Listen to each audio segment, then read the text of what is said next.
tout près de l'hôtel où se déroule le Bilderberg. Tiens, regarde, l'hôtel est juste là. Donc ils ont bâché, on voit très bien qu'ils ont bâché toutes les grilles. Ok, donc c'est là qu'il faut faire le pied de grue parce que en fait les voitures entrent et sortent par ici là. Le Bilderberg, ce n'est donc pas une théorie du complot, il existe bel et bien, vous venez de le voir. Sa création est liée à l'OTAN et à la CIA, ça aussi c'est un fait. Alors c'est quoi le Bilderberg ?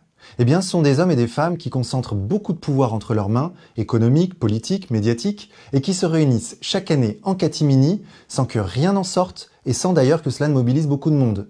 Quelques manifestants, vous l'avez vu, et surtout, j'insiste, pas du tout de journalistes pour nous informer sur cet événement. Ce qui est très étrange. Pourquoi les médias regardent-ils ailleurs ? Alors bien sûr, le Bilderberg nous explique qu'il n'y a rien à voir, qu'il ne se passe rien d'important à ces réunions.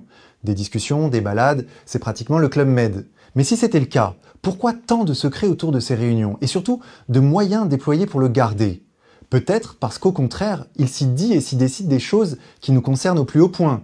Macron, invité au Bilderberg en mai 2014, ministre de François Hollande 3 mois plus tard, en août 2014. Christine Lagarde, invitée au Bilderberg en 2010, directrice générale du FMI en 2011.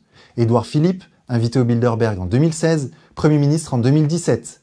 Margaret Thatcher, invitée au Bilderberg en 1975, Premier ministre de Grande-Bretagne en 1979. Bill Clinton, invité au Bilderberg en 1991, président des États-Unis en 1992. Angela Merkel, invitée au Bilderberg en mai 2005, chancelière d'Allemagne en novembre 2005. Plus proche de nous, Ursula von der Leyen, nommée présidente de l'Union européenne en 2019, elle était au Bilderberg cette même année. Et ce ne sont là que quelques exemples.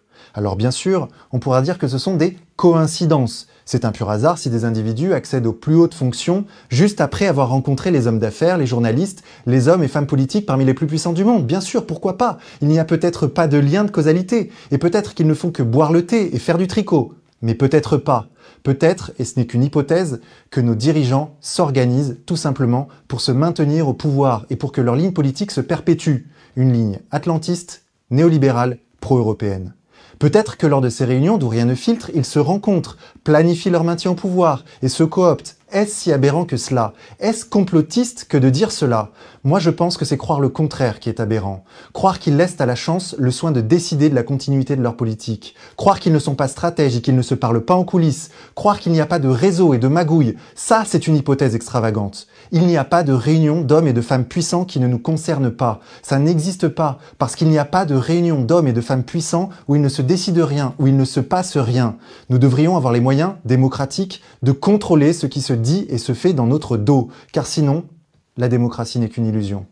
S'ils se choisissent entre eux avant les élections, à quoi sert le vote? À valider un choix fait en amont par des personnes non élues, puis à nous imposer ce choix via les médias complices de la manœuvre? Nous devons refuser cela de toutes nos forces et nous donner les moyens concrets de contrôler les hommes politiques. C'est la base, empêcher à tout prix les conflits d'intérêts en faisant la pleine lumière, notamment sur ces réunions secrètes. C'est d'une importance cruciale. C'est la démocratie et le bien commun qui sont en jeu.